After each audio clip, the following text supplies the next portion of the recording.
मोजां मोनबाय दिनै UPF नि गिबि खेबनि थाखाय खुंनाय जा बोसोरारि जथुम्मा बेयाव बाहागो लानो मोननानै दिनैनिफ्राय 13 बोसोर आगोलाव दानाय होननानै जों मिथियो। ओरैनो जोंनि गेजेराव गोदान गोदान गौथुमफोर जोनोम जायोब्ला जोंहा बुंनांगौ थायो, नाथाय बिनि आन्दोआव माखासे जाहोनबो थायो आरो बयनिख्रुइ गिबि जाहोना जायो जे हारिखौ सिबिनाय, गावनि सुबुं माहारिखौ सिबिनाय, गावनि हारिनि थाखाय खामानि मावनाय आरो ओरैनो जोंनिफ्राय नायोब्लाथ' जोङो हारियाव जेसेबां अर्गानाइजेसन थायो बेसेबां मोजां होननानै जों बुङो, नाथाय जेसेबां अर्गानाइजेसनफोर दं बेफोरनि गेजेरावहाय मोनसे क'अपारेसनाव थालायनांगौ संगठनफ्रा खामानि मावनांगौब्ला दा समस्याफ्रा समस्यायाथ' आरो जोबनो गैया दासिम बायदिसिना जेंना दङ बेफोरखौ फोसाबलांनांगोन।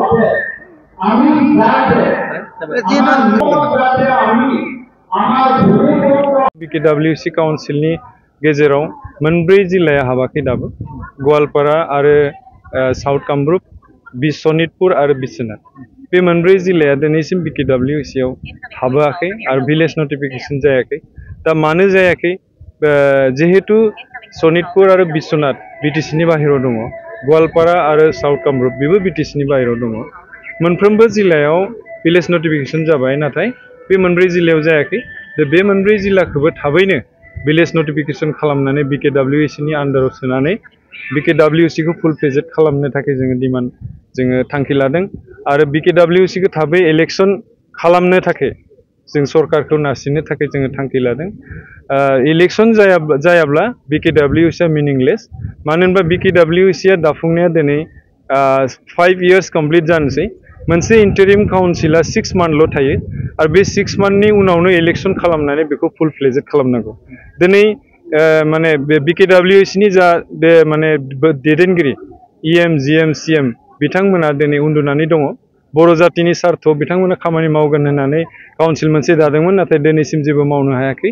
बे मावनो हायै जा खामानि आद्रा थालांनाय बे खामानिफोरखौ जों मावफुंनो थाखाय जोङो दिनै बे मेलनि गेजेरजों रायजो राजाफोरखौ जों फोरमायगोन।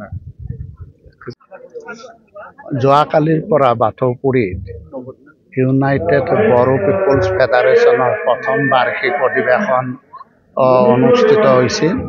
আজি মুকলি সভা। আজিৰ মুকলি সভাত আজি বহুকেইজন বড়ো নেতাক ইয়াত আমন্ত্ৰণ কৰা হৈছিল আৰু মোকো আজি ইয়াতে নিৰ্দিষ্ট বক্তা হিচাপে আমন্ত্ৰণ কৰিছিল।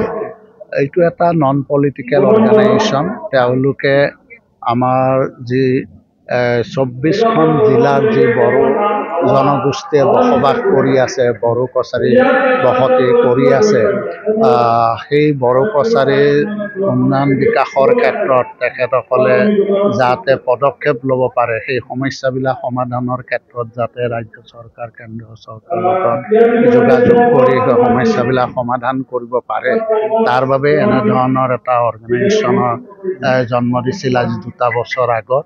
মই আশা ৰাখিছোঁ যে তেওঁলোকে আমাৰ যিটো 2020 চনৰ 27 জানুৱাৰীত কেন্দ্ৰীয় চৰকাৰ, ৰাজ্য চৰকাৰ আৰু BTC চৰকাৰ আৰু লগতে UPBO আৰু NDF চাৰিটা ফেকশ্যনৰ লগত নতুন দিল্লীত এখন MOS চাইন কৰা হৈছিল, মেমৰেণ্ডাম অফ ছেটেলমেণ্ট। আৰু সেই মেমৰেণ্ডাম ছেটেলমেণ্ট মতে আমাৰ যিখিনি BTR-ৰ বাহিৰত যিসকল বড়ো কছাৰী মানুহে বসবাস কৰি আছে, পৰিয়ালে বসবাস কৰি আছে, সেইসকলৰ বাবে বড়ো কছাৰী কল্যাণ অট'নমাছ কাউন্সিল গঠনৰ এটা সিদ্ধান্ত আছিল আৰু সেই সিদ্ধান্ত মতে 2021 চনত এটা ইণ্টাৰিম কাউন্সিলো গঠন কৰি দিছিল আৰু প্ৰত্যেক বছৰে যোৱা 3টা বছৰ 13.5 কোটি টকাকৈ উন্নয়ন বিকাশৰ ক্ষেত্ৰত ৰাজ্য চৰকাৰে পুঁজি ধাৰ্য কৰিছিলে। গতিকে মই ভাবোঁ যে যদি সেই কাউন্সিলেও তেওঁলোকৰ বড়ো কছাৰী অধ্যুষিত অঞ্চলবিলাকৰ উন্নয়ন বিকাশৰ ক্ষেত্ৰত যদি তেনেধৰণে কাম কৰে, তেতিয়াহ'লে আৰু অধিক আমাৰ সেই অঞ্চলবিলাকৰ উন্নয়ন বিকাশ হ'ব। গতিকে সেই এটা কাউন্সিল গঠন কৰাৰ বাবে মই ৰাজ্য চৰকাৰ কেন্দ্ৰ চৰকাৰক ধন্যবাদ দিছোঁ। এটা সুন্দৰ পদক্ষেপ গতিকে মই ভাবোঁ যে তেনেধৰণে তেওঁলোকৰ সমস্যাবিলাক এই কাউন্সিলে নিশ্চয় সমাধান কৰিব পাৰিব।